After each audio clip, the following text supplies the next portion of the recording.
Assalamualaikum warahmatullahi wabarakatuh. Nama saya Nik Muhammad Masri bin Samsudin. DHU 202024-621 daripada kelas DPSU jurusan Diploma Pengurusan Haji dan Umrah, Kolej Profesional Baitul Mal, Kuala Lumpur. Pada hari ini saya akan menerangkan tugasan individu saya yang diberi oleh Ustaz Nazmi, Ahmad Nazmi, iaitu pensyarah bagi subjek kosmologi Tanah Arab bagi kelas saya. Pertama sekali saya akan terangkan iaitu tajuk dia iaitu infografik. Ya, yang infografik perbinaan Kaabah di Masjidil Haram. Apa itu Kaabah? Kaabah adalah pengertian Kaabah adalah Baitullah Al-Haram dan ia merupakan kiblat bagi umat Islam. Seluruh umat Islam ketika solat mengarahkan Kaabah kerana situlah merupakan arah yang diperintahkan oleh Nabi Muhammad SAW kepada umatnya. Allah Subhanahu Wa Taala telah menjadikan baginya beberapa kelebihan seperti hubungan dengan dua rukun Islam, iaitu antara solat dan haji. Tidak sah bagi seseorang Muslim ataupun umat Islam sekiranya dia tidak menghadapkan mukanya ke arahnya, dan tidak sah hajinya seseorang sekiranya dia tidak melakukan tawaf mengelilinginya. Seterusnya adalah definisi Kaabah. Definisi Kaabah ini adalah merupakan suatu bangunan suci berbentuk cube 4x4 yang terletak di tengah-tengah di kota Mekah, yang menjadikan kiblat solat dan tempat bertawaf umat Islam di seluruh dunia pada waktu menunaikan ibadah haji dan umrah. Seterusnya kita akan melihat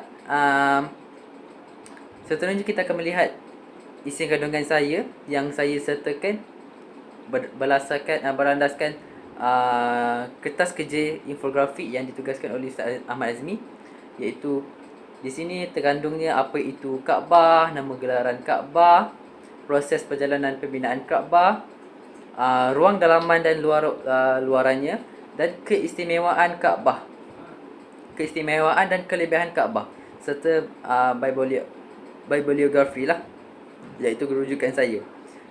Seterusnya adalah kita beralih pada topik yang kedua, iaitu nama gelaran lain bagi Kaabah. Di sini saya akan sertakan gelaran Kaabah yang terdapat di Al-Quran sahaja, terdapat di nas sahaja, iaitu Quran wa hadis lah. Yang pertama adalah Al-Kaabah. Al-Kaabah adalah istilah yang disebut di dalam surah Al-Ma'idah ayat 97, iaitu bermaksud Allah tidak menjadikan Kaabah, rumah suci itu, sebagai pusat peribadatan bagi manusia. Nama yang kedua adalah Al-Bait. Sebutan Al-Bait atau rumah tercantum dalam surah Al-Imran ayat 96 yang bermaksud sesungguhnya Allah yang mula-mula dibangunkan untuk tempat beribadah manusia, iaitu Al-Bait, yang di Mekah, yang diberkahi dan menjadi petunjuk bagi semua umat manusia. Dan yang ketiga, beralih pula kita nama yang ketiga, iaitu Baitullah. Baitullah secara hafiahnya, Baitullah artinya rumah Allah. Rumah Allah, ya. Istilah ini disebutkan dalam surah Al-Baqarah ayat 125 yang bermaksud, dan ingatlah ketika kami menjadikan rumah itu menuju kepada Baitullah, rumah Allah lah, ialah tempat berkumpul bagi manusia dan tempat yang aman, dan dijadikan sebahagian maqam Ibrahim, tempat solat. Seterusnya, nama yang keempat adalah Al-Bait Al-Haram. Al-Bait Al-Haram adalah arti rumahnya adalah bermaksud rumah suci. Disebutkan Al-Haram kerana dilarang berburu dan mencabut pepohon ataupun tumbuhan di dalamnya, Sebutan ini tercantum dalam surah Al-Ma'idah ayat 97, yang bermaksud Allah telah menjadikan Allah telah menjadikan Kaabah, rumah suci itu, sebagai pusat peribadatan manusia dan urusan dunia bagi manusia. Dan yang nama yang kelima adalah Al-Bait Al-Atiq. Al-Bait Al-Atiq adalah sebutan, artinya bermaksudnya rumah tua, yang termaktub dalam surah Al-Hajj ayat ke-29, yang bermaksud kemudian hendaklah mereka menghilangkan kotoran yang ada pada mereka, dan hendaklah mereka menyempurnakan nazar-nazar mereka, dan hendaklah mereka melakukan tawaf sekeliling rumah yang tua itu, iaitu menunjukkan Al-Bait Al-Atiq. Dan yang kelima dan yang terakhir iaitu kiblat. Kiblat sebagai arah solat. Kaabah disebut juga sebagai kiblat, yang tercantum dengan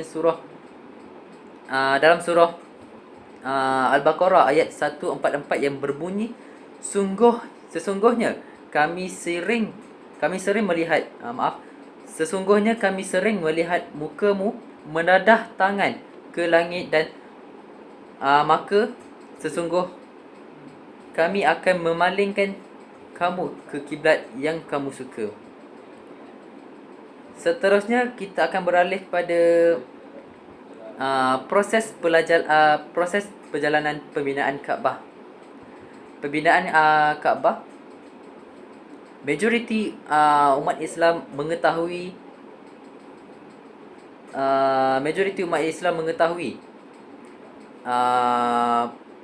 pokok asalnya pembinaan Kaabah ini daripada Nabi Ibrahim. Ya, benar, tapi ada terlebih dahulu, pada zaman dahulu, iaitu pembinaan kali pertama yang dilakukan oleh para malaikat.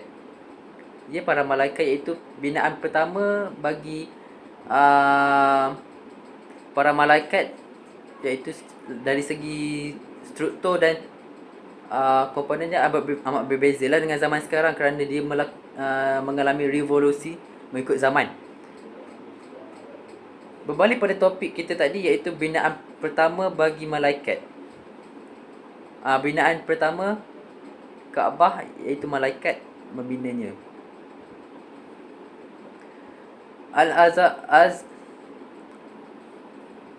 Al-Azraqi meriwayatkan kepada Muhammad Al-Bakir bin Ali Zainal Abidin bin Al-Husain berkata bahawa Allah Subhanahu Wa Taala berfirman kepada malaikat, "Aku akan meletakkan khalifah di muka bumi." Kemudian para malaikat bertanya, "Adakah Tuhan kami hendak menjadikan di bumi orang yang melakukan kerosakan?" Setelah itu, mereka berasa bersalah dan takut dimukai oleh Allah Subhanahu Wa Taala, lalu mereka bertawaf di sekeliling Arash untuk memohon ampun kepadanya. Kemudian Allah menjadikan di bawah Arash sebuah rumah, iaitu Al-Bait Al-Ma'mur, iaitu merupakan kiblat bagi penduduk langit ya, iaitu Al-Bait Al-Ma'mur. Lalu berfirman kepada malaikat agar bertawaf di rumah itu, dan bukan lagi di Arash.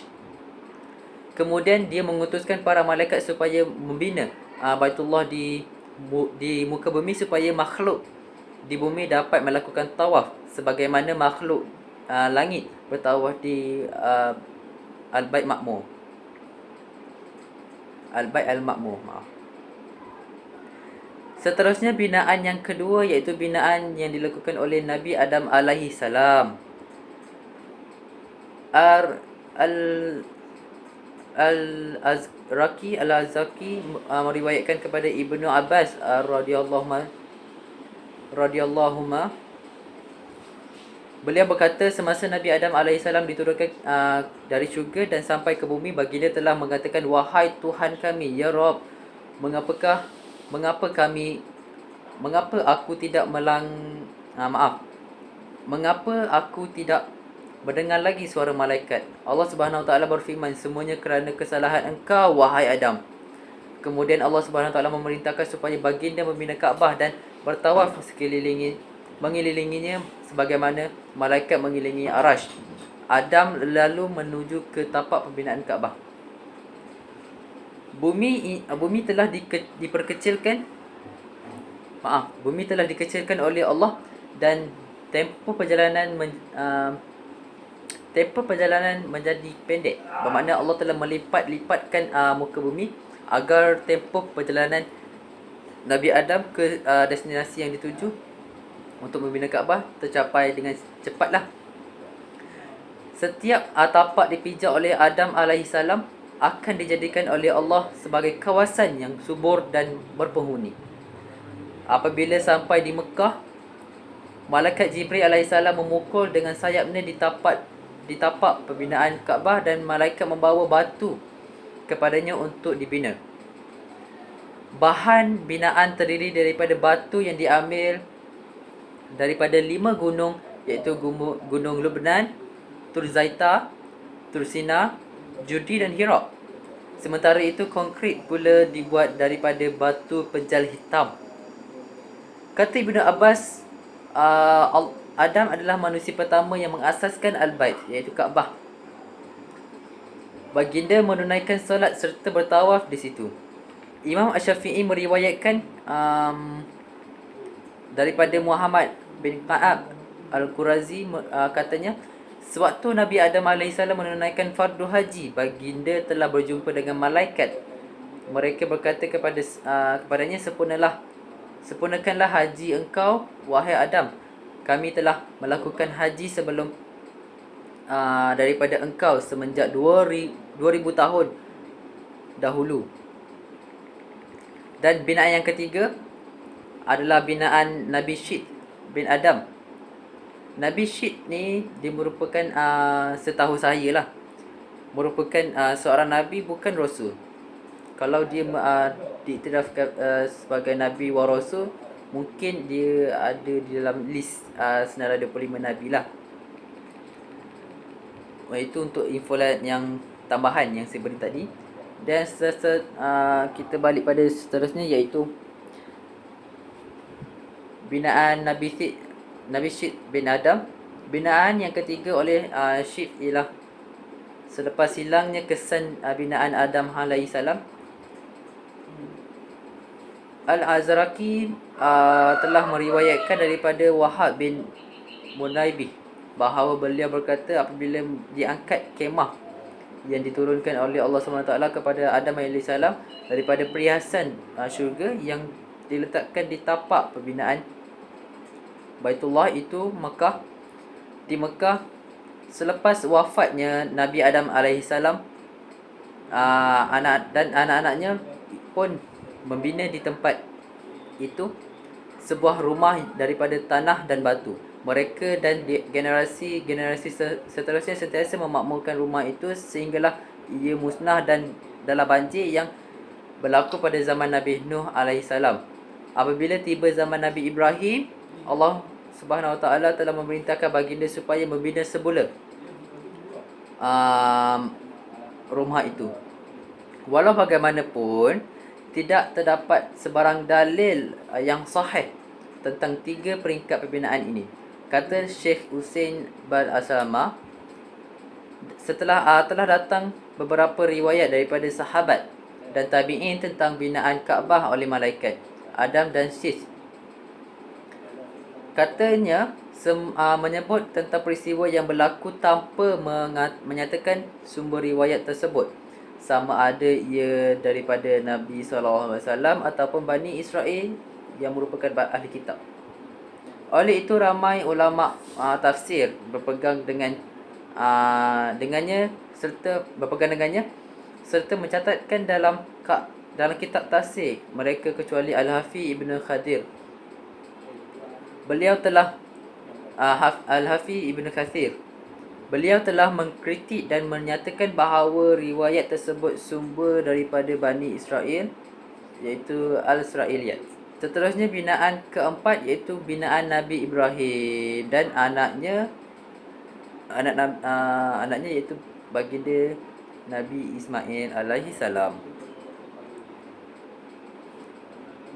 Binaan Nabi Ibrahim alaihi salam bersama anaknya Ismail alaihi salam telah diceritakan oleh Allah sendiri di dalam Al-Quran dan terdapat banyak riwayat yang sahih dalam kitab-kitab hadis mengenainya. Antaranya firman Allah Subhanahu Wa Taala yang berbunyi, dan ingatlah ketika Nabi Ibrahim bersama Nabi Ismail meninggikan binaan asas-asas tapak Baitullah Kaabah sambil kedua-duanya berdoa dengan berkata, wahai Tuhan kami, terimalah daripada kami amal kami, sesungguhnya Engkaulah yang Maha mendengar lagi Maha mengetahui. Surah Al-Baqarah ayat 127. Dan firman Allah lagi yang bermaksud, dan ingatlah peristiwa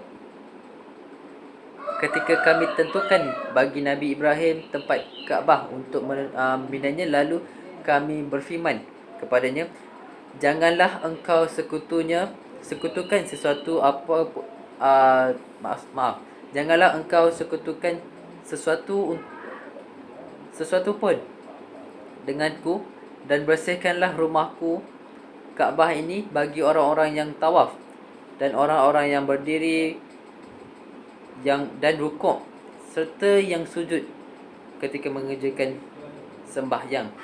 Surah Al-Hajj ayat 26. Pembinaan Kaabah yang dilakukan oleh Nabi Ibrahim AS dan Nabi Ismail AS adalah berdasarkan perintah Allah, iaitu selepas beberapa kali Nabi Ibrahim datang menziarahi isterinya dan anaknya Ismail di Mekah.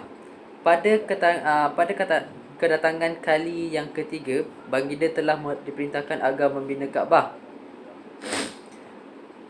Ketika itu Nabi Ismail AS telah berumur 20 tahun dan ibunya telah meninggal dunia. Sewaktu Nabi Ibrahim AS tiba, anaknya Ismail sedang duduk di bawah pokok berdekatan dengan telaga Zam-Zam sambil mengasah anak panah. Ibrahim AS memberi salam dan duduk bersama baginda, berkata kepada Ismail, wahai Ismail, sesungguhnya Allah telah memerintahkanku supaya membina Kaabah. Lalu Ismail menjawab, taatlah perintah Allah itu. Lalu bapanya berkata lagi, Allah juga memerintahkan agar engkau membantuku dalam pembinaan ini. Ismail berkata, di mana tempatnya? Di mana tempatnya? Nabi Ibrahim AS menunjukkan tempat yang telah ditinggalkan, yang telah ditunjukkan kepadanya oleh malaikat yang mengiringinya. Selepas itu mereka mula menggalikan tapak asas binaan Kaabah serta berdoa, iaitu wahai Tuhan kami, terimalah daripada kami amal kami, sesungguhnya Engkaulah yang Maha mendengar lagi Maha mengetahui. Ayat Al-Baqarah ayat 127. Justru dalam bahasa yang mudah, Nabi Ibrahim AS hanya mengulangi pembinaan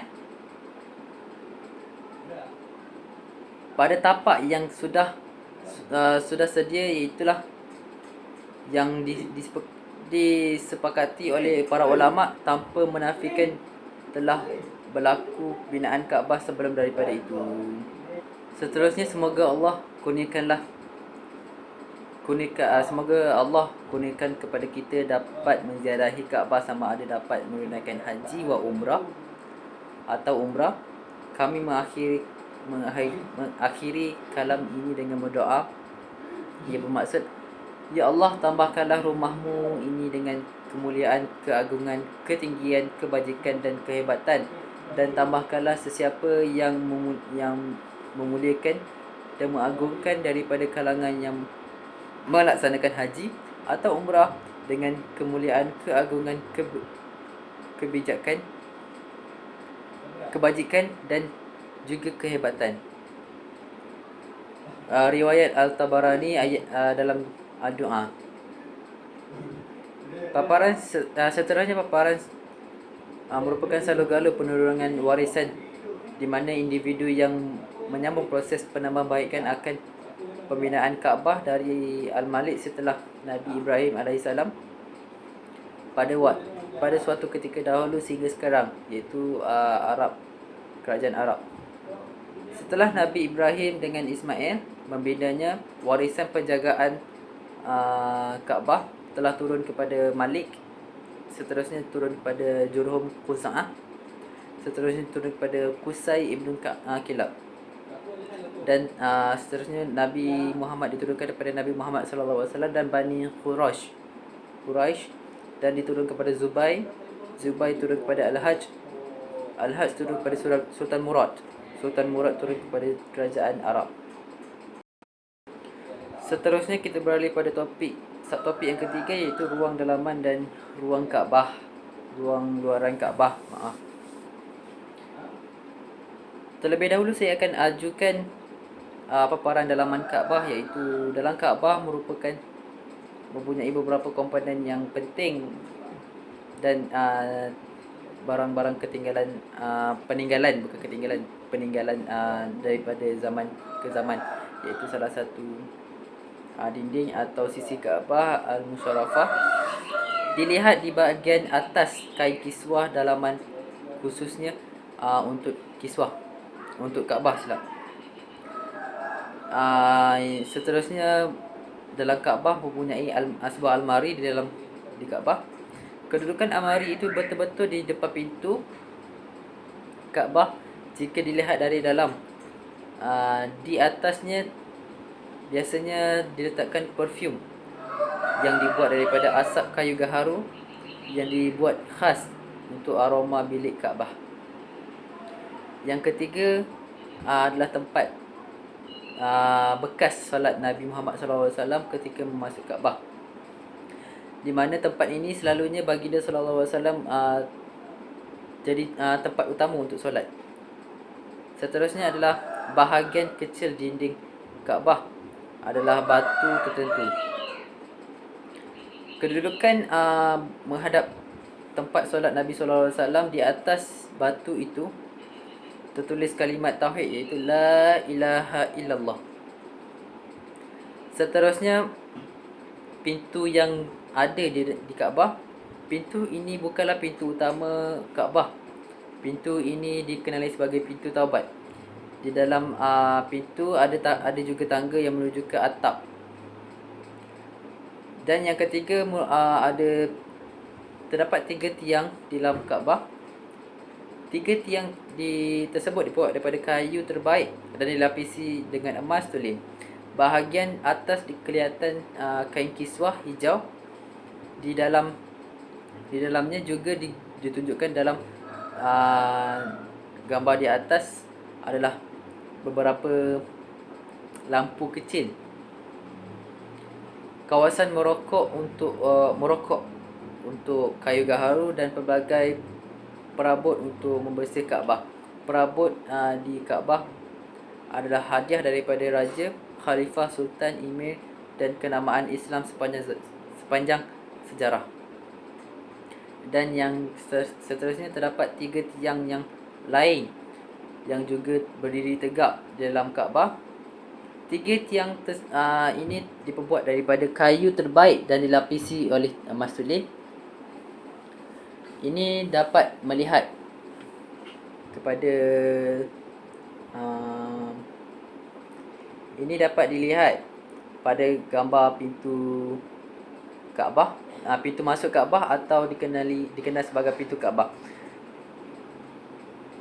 Dalam gambar isi Kaabah di atas, anda juga dapat melihat sebuah almari di depan pintu masuk, dan di atas terdapat alat untuk menghisap ataupun merokok gaharu yang digunakan untuk mencium aroma Kaabah. Seterusnya adalah paparan luaran. Paparan luaran banyak, iaitu ia mempunyai Hajar Aswad, Hijri Ismail, Multazam, Makam Ibrahim, rukun-rukun Kaabah, dan juga kiswah.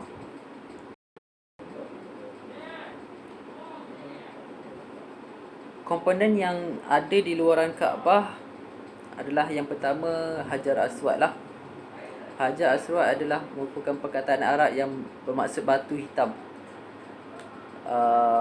Batu ini boleh dijumpai di sudut timur Kaabah atau sebelah kiri Multazam antara Hajar Aswad dengan pintu Kaabah. Bentuk Hajar Aswad adalah berwarna pudar, dan ia berwarna hitam dan berlubang. Ketinggian sekitar 150 cm dari atas tanah, ya. Lepas tu batu ini mempunyai lingkaran sekitar 30 cm dan garis di tengah 10 cm, lebih besar daripada lingkaran muka seseorang. Seterusnya kita beralih pada Hijri Ismail. Hijri Ismail adalah merupakan satu kawasan lingkungan yang berbentuk separa bulatan ataupun hemisfera yang terletak di utara Kaabah.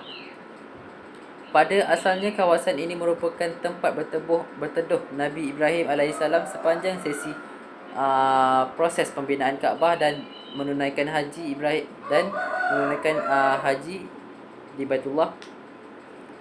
Seterusnya ia juga menjadi kandang kambing kepunyaan Nabi Ismail. Namun begitu, selepas pembinaan Kaabah oleh bangsa Arab Quraisy, ukuran panjangnya telah diperkecilkan. Sebahagian daripada Hijri Ismail telah diiktiraf dan juga sebahagian daripada Hijri Ismail telah diiktiraf sebagai kawasan Kaabah. Justru itu, kepada sesiapa yang tidak mempunyai peluang untuk solat di dalam Kaabah, memadailah bagi dirinya di dalam Hijri Ismail. Seterusnya Multazam. Multazam adalah bahagian dinding Kaabah di antara Hajar Aswad dan pintu Kaabah. So di tengah-tengah tu. Panjang kira-kiranya 4 hasta dan atau 2 meter. Iltizam yang bererti merapatkan. Seseorang yang berdoa di Multazam disunatkan merapatkan dada, wajah dan kedua-dua lengan dan tangannya di atas dan berdoa kepada Allah SWT apa-apa kebaikan untuk di dunia dan di akhirat. Multazam merupakan salah satu tempat di mana mustajabnya doa. Diriwayatkan bahawa Ibn Abbas radhiyallahu anhu berdiam di antara rukun Hajar Aswad dan pintu Kaabah. Boleh berkata antara rukun Hajar Aswad dan pintu Kaabah dinamakan Multazam. Tidak seorang hamba yang berada di tempat itu dan meminta sesuatu kepada Allah kecuali pasti Allah kabulkan. Hadis riwayat Baihaqi. Seterusnya makam Ibrahim. Terlebih dahulu saya menerangkan ini bukan makam sebenar Nabi Ibrahim. Ia merupakan tapak pijak, macam satu batu yang pijakan untuk Nabi Ibrahim meneruskan pembinaan di belah atas. Makam Ibrahim merupakan kawasan di mana binaan yang mengandungi batu hampar kecil yang terletak lebih kurang 20 hasta di sebelah timur Kaabah. Ia bukanlah kubur yang menempatkan jenazah Nabi Ibrahim AS sebagaimana tanggapan atau pendapat sebahagian masyarakat. Sebaliknya, di dalam binaan kecil ini terdapat sebiji batu seperti yang saya terangkan tadi yang diturunkan oleh Allah SWT dari syurga bersama-sama oleh Allah dan syurga yang diturunkan oleh Allah dari syurga bersama-sama dengan batu kecil-kecil lain yang terdapat di Hajar Aswad. Di atas batu makam Ibrahim ini, Nabi Ibrahim pernah berdiri di waktu baginda membangunkan Kaabah di samping puteranya alaihissalam. Nabi Ismail alaihissalam memberi bongkar-bongkar batu kepadanya. Batu makam Ibrahim dipelihara Allah sehingga sekarang ni sudah ditutup dan dengan perak. Sedangkan bekas kedua tapak kaki Nabi Ibrahim sepanjang 27 cm dan lintangan 14 cm dan dalamnya 10 cm masih nampak dan jelas dilihat. Seterusnya kita beralih kepada subtopik yang boleh katakan besar juga, iaitu rukun-rukun Kaabah. Rukun-rukun Kaabah mempunyai 4 iaitu rukun Hajar Aswad yang mengarahkan ke timur, rukun Yamani yang mengarahkan ke lingkungan Yaman, rukun Syami, rukun Iraqi. Yang pertama, rukun-rukun Kaabah yang ada di Kaabah adalah rukun Hajar Aswad. Rukun Hajar Aswad, tiang-tiang batu hitam adalah bahagian Kaabah yang diletakkan Hajar Aswad di sudut. Dari sudut ini para penyembah mula melakukan tawaf, dan di sudut ini juga berakhirlah tawaf. Selain itu, sudut ini begitu istimewa berbanding dengan sudut-sudut Kaabah yang lain kerana ia mempunyai satu sudut. Kerana ia melalui sudut ini, seseorang jemaah yang melakukan tawaf berpeluang mendapat lebih banyak hadiah daripada mencium, memegang atau melambaikan tangannya sebagai isyarat kepada Hajar Aswad. Yang kedua adalah rukun Yamani. Rukun Yamani ni adalah suatu sudut Kaabah. Jika kita menarik garis lurus ke arah selatan, ya, akan sampai ke tanah Yaman. Tidak hairanlah sudut ini disebutkan tiang Yamani. Selain daripada rukun Hajar Aswad dan rukun Yamani, selain daripada rukun Hajar Aswad, tiang Yamani juga merupakan sudut Kaabah yang tidak pernah berubah sejak zaman Nabi Ibrahim. Oleh kerana itu, ketika dia melakukan tawaf, Nabi meluangkan masa untuk menahannya. Tindakan Nabi memegang rukun Yamani dalam tawaf ini oleh para ulama kemudian disimpulkan sebagai salah satu sunat dan dalam tawaf. Rukun Syam. Rukun Syam yang ketiga adalah rukun Syam, rukun Syami. Sudut Kaabah terletak di arah barat bangunan Kaabah. Penamaan sudut ini juga dikaitkan dengan arah sudut itu, di mana rukun Syami ini mengarah ke Syam, iaitu kerana jika anda melukis garis lurus, anda akan tiba di negeri Syam. Yang keempat adalah rukun Iraqi. Rukun Iraqi, sementara itu rukun Iraqi yang terletak di di sebelah utara, jika di garis lurus ditarik akan tiba di Iraq. Dua sudut terakhir Kaabah, rukun Syamani dan Iraqi, adalah sudut yang telah beralih. Bangunan yang dibina oleh Nabi Ibrahim bersama puteranya mengalami sedikit pengurangan panjang sisi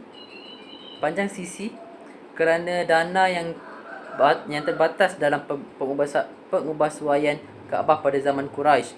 Ketika Nabi Muhammad SAW berusia 30-an, sebelum dia dilantik sebagai Nabi, kedua-dua sudut ini juga tidak memiliki keutamaan. Nabi tidak memegang kedua-dua sudut ini dalam perarakan tawaf. Oleh itu, jika anda melihat sekarang, kedua-dua sudut Kaabah masih ditutup dengan kiswah, sementara Hajar Aswad dan rukun Yamani diberi jurang kecil sehingga para jemaah dapat terus memegang bangunan Kaabah. Dan yang terakhir adalah kiswah Kaabah. Kiswah adalah merupakan kelambu atau selimut Kaabah. Ia dipasang untuk melindungi Kaabah daripada kotoran, debu serta panas yang boleh merosakkan dinding Kaabah. Selain itu, ia juga bertujuan untuk hiasan Kaabah. Kiswah Kaabah diperbuat daripada sutera hitam asli dan dihiasi dengan ayat-ayat daripada kitab suci Al-Quran menggunakan 150 kilogram emas dan perak. Kiswah berukuran 654 meter persegi dan mengandungi 487 kain, masing-masing berukuran panjang 14 meter dan lebar 95 cm. Kiswah terbahagi pada 3 bahagian, iaitu sitar, lansir, ini maksud, yang menutup pintu Kaabah. Yang kedua adalah tirai yang menutupi dinding Kaabah. Dan yang ketiga adalah hizam, tali pinggang, macam tali pengikat Kaabah antara satu sama lain untuk mencantum. Kaabah akan dicucikan 2 kali setahun pada bulan Syakban dan Zulhijjah. Kaabah akan dimandikan dengan air zam-zam dan minyak atar. Tidak ada tarikh yang khusus dan jelas ketika tradisi memasang kiswah Kaabah bermula. Ada pendapat bahawa dia mengalami mula sejak zaman Nabi Ismail. Namun ada riwayat yang menyatakan bahawa orang pertama yang meletakkan kiswah adalah Tuba' Al-Himyari Asad Abi Ka'b, iaitu merupakan Raja Yaman kira-kira 220 tahun sebelum hijrah. Dan ada juga pendapat yang menyatakan bahawa ayah Nabi Muhammad SAW, iaitu Adnan, adalah orang pertama yang memasangkan kiswah Kaabah. Pada zaman itu mereka tidak membuka kiswah lama. Kiswah baru terus diletakkan dan kiswah akan ditanggalkan untuk mengambilnya sendiri.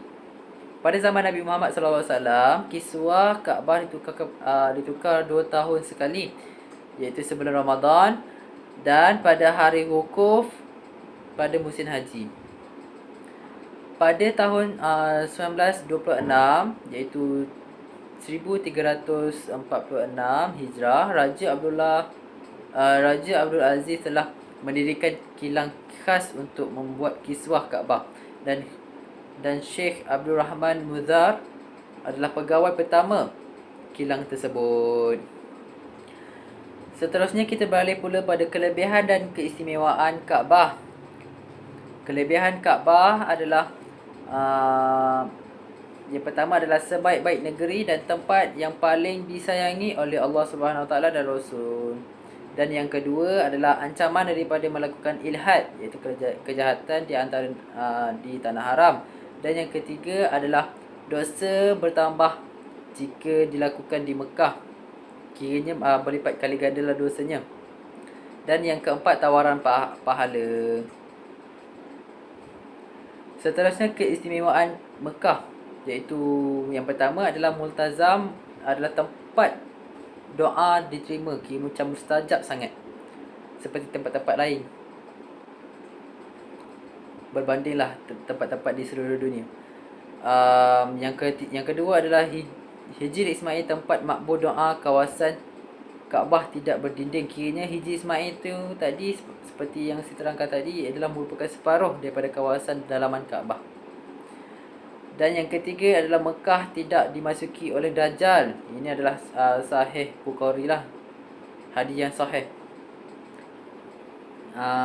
Yang keempat adalah rukun Al-Yamani dijaga 70 malaikat. Dan yang kelima adalah dosa manusia merubah warna pada Hajarul Aswad. Ya, benar, ini hadis sahih.